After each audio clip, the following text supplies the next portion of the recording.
Hello everybody, welcome to the Comic Gamer Movie Show. My name is Deshaun, and today I am here to talk about a movie that's in the works. It isn't happening yet, but the concept is so fucking weird that I was like, what does that even look like?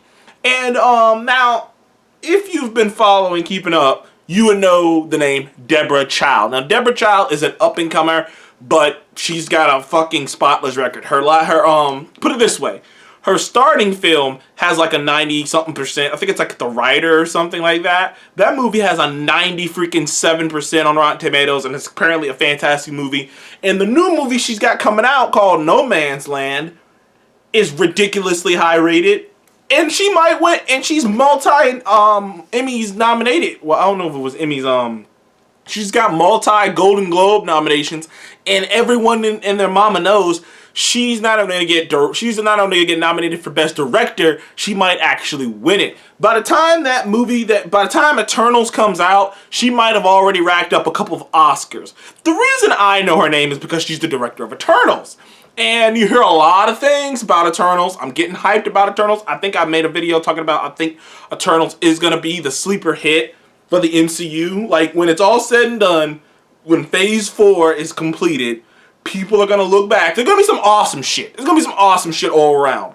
But I think it's going to be the Guardians of the Galaxy, where when you take a step back and look at it, you're going to be like, wow, that movie really stood out because of how different and unique and insane that it was and how much it pushed the narrative of the entire MCU forward. Because Guardians of the Galaxy introduced the space in an entirely different section of the MCU and whatnot. And I think that's exactly what Eternals is going to do for Marvel. So that's why I know Deborah Chow.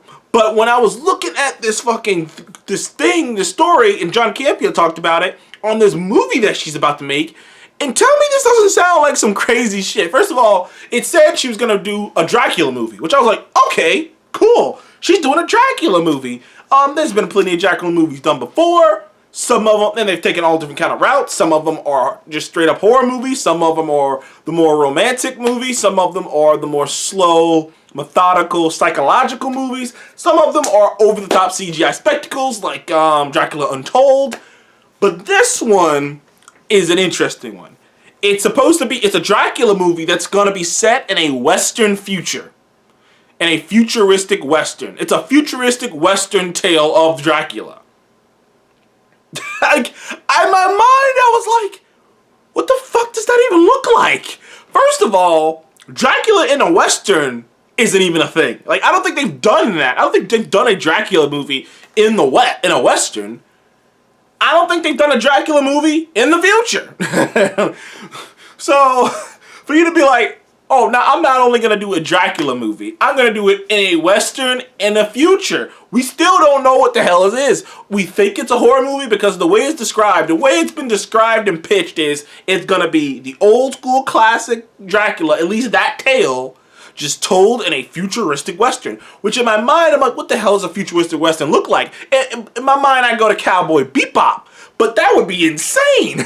Like, in my mind, I go to like Cowboy Bebop but like I just think cyber things. But like in my mind, I go to Cowboy Bebop and things of that nature. I guess, but most of the ideas of a future Western, I kind of think, kind of comes off less Westerny and comes off more cyberpunky. Like I think of like Altered Carbon and shit. So I'm just trying to imagine what that would look like, and the possibilities are endless. And considering how apparently great she is, I haven't seen her latest movie, No Man's Land, but which I will, because I believe it comes to Hulu in February, sometime this month actually. So I will see No Man's Land soon. It'll be in a couple weeks. I think it comes out like on the 14th or something like that on Hulu. So I'll see No Man's Land. I'll review it, just to put it out there. Same with a couple people. I'm still sad that I never got to see Nia DaCosta, the woman who's directing Captain Marvel.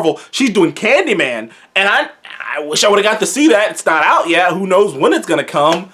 But I wanted to see that. Like, that's what I do too. I like to see, like, when they cast a director. That's how I am with the MCU. When they say they're doing a movie on a character that I'm not as familiar with, I go, all right, I'm gonna go read up on them.